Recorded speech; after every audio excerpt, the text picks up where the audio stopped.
2024년 갑오일주 갑진년 운세를 보겠습니다. 먼저 천간과 지지의 관계입니다. 갑오일주 일간 갑목에게 갑진년의 천간인 갑목은 비견이 됩니다. 비견은 자신의 동료이자 친구이면서 경쟁의 기운 관계가 됩니다. 그래서 마치 양쪽으로 추진 엔진이 장착된 것처럼 열심히 작동하게 되기 때문에 힘을 받게 되고 투쟁심과 주체성도 좋아지게 됩니다. 더불어 본인과 같은 기운이 들어오는 만큼 결실을 향한 경쟁의 마음도 커질 수 있지만 그 결실을 잡아챌 수 있는 힘도 좋아지게 됩니다. 또한 갑오일주는 갑진년에 들어오는 비견의 기운이 자연스럽게 일지오화의 기운으로 흐르는 만큼 경쟁을 위한 경쟁에만 매몰되지 않고 자신의 기와 재능을 잘 발휘할 수 있도록 에너지를 모으게 됩니다. 다만 비견의 기운이 커지고 상관으로의 흐름이 좋은 만큼 자신감이 넘치게 되지만 그러한 자신감이 주변에서 보기에 오만함으로 비춰질 수도 있기 때문에 주변과 소통하고 겸허한 느낌을 견지하면 좋을 것입니다. 다음 갑오일주 일간 갑목에게 갑진년의 지지인 진토는 편재가 됩니다.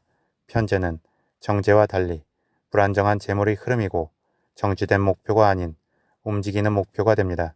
그만큼 그 결실을 취하기 위해 더욱 집중하고 긴장해야 하는 특성이 있습니다. 하지만 편재는 정제에 비해 더욱 새롭게 확장해 나가는 기운인 만큼 기회의 범위가 넓어지고 활동의 폭과 관계의 영역도 커지게 됩니다. 그래서 불안정하지만 또 더 큰 기회와 결실을 얻을 수 있는 여지도 커지는 면이 있습니다.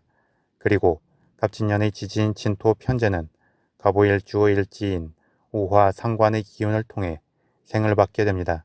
그만큼 편재의 기회와 결실이 더욱 풍성해지는 특성이 있습니다. 게다가 일간 갑목과 갑진년의 천간 갑목이 함께 작용하기 때문에 기회와 결실을 잡을 수 있는 힘도 함께하게 됩니다.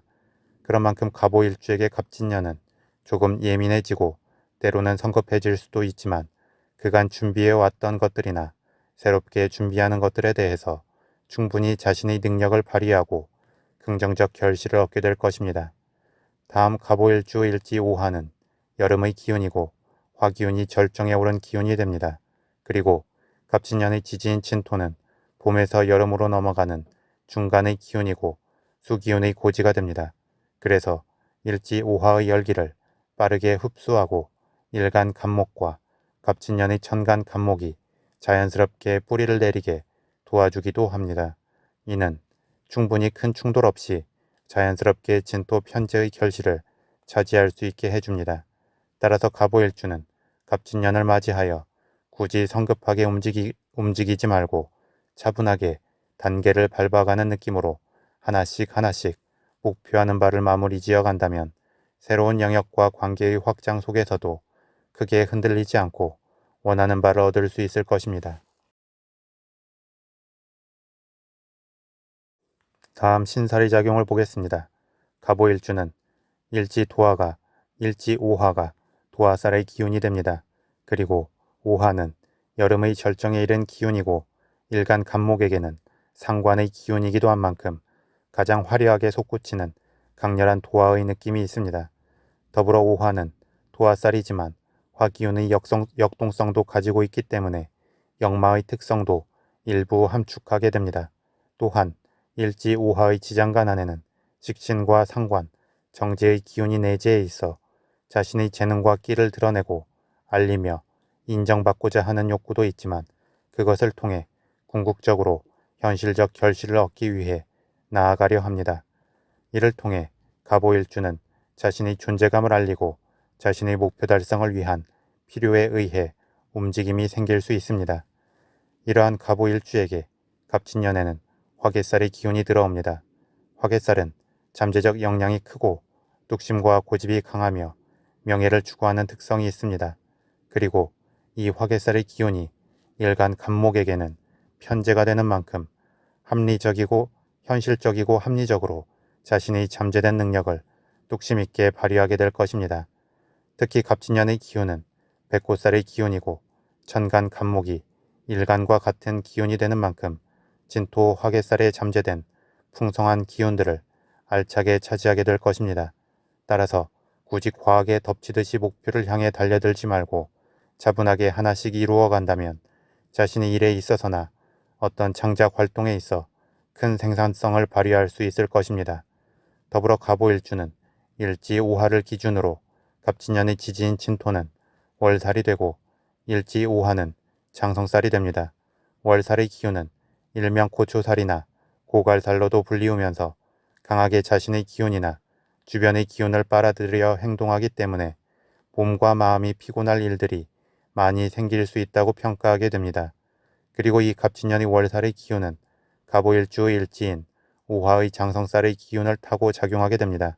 이는 월살의 기운 작용이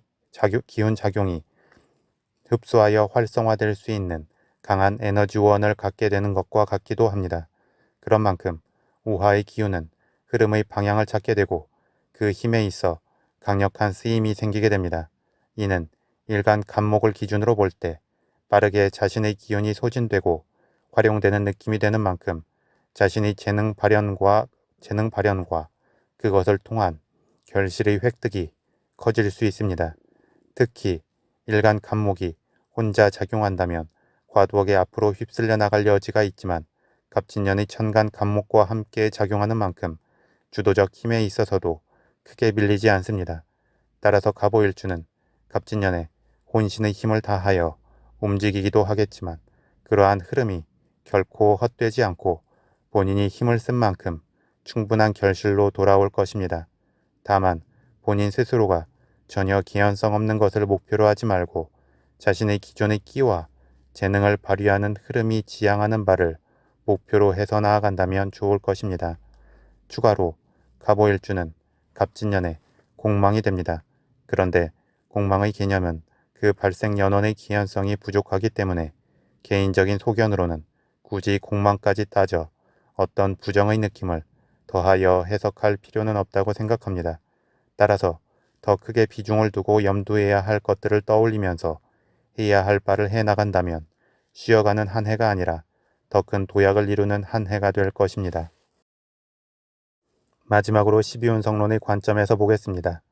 갑오일주는 일주 자체적으로는 12운성론의 흐름에서 사가 됩니다. 사의 기운은 죽음을 의미하지만 실제 죽음이 아니고 죽음을 향해 가는 것처럼 기운이 집중적으로 몰입함을 뜻합니다. 그래서 사의 기운은 전문성과 장인정신을 상징하는 기운이 됩니다.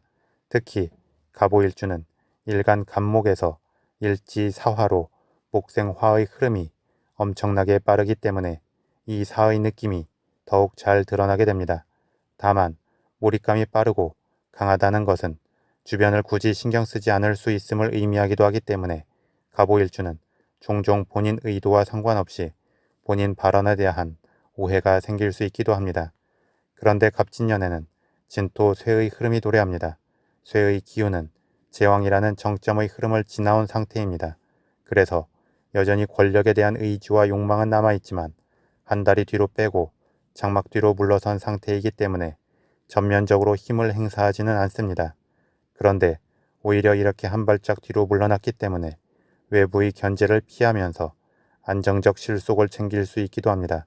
또한 여전히 힘이 남아있고 경험의 완숙미까지 더하여진 상태이기 때문에 갑오일주의 사의 흐름을 긍정적으로 도와줄 수 있습니다. 즉 일간 간목에게 적절히 힘을 주면서 일지 오화의 사의 흐름으로 너무 빠르게 기운이 흐르는 것을 제어해 주게 됩니다. 더불어 한 방향만 집중해서 볼 수 있는 사의 흐름에 대해 좀 더 넓게 볼 수 있는 시야를 제공해 줄 수 있습니다. 또한 자신만의 길을 가기 위해 감정적으로 충돌할 수 있는 사의 흐름에 대해 적절히 타협하고 조화로움을 찾을 수 있도록 해 줄 것입니다. 결국 갑오일주는 갑진년을 맞이하여 단계를 건너뛴 무모한 목표나 결실을 추구하지만 않는다면 충분히 바쁘고 생산적으로 한 해를 마무리하게 될 것입니다.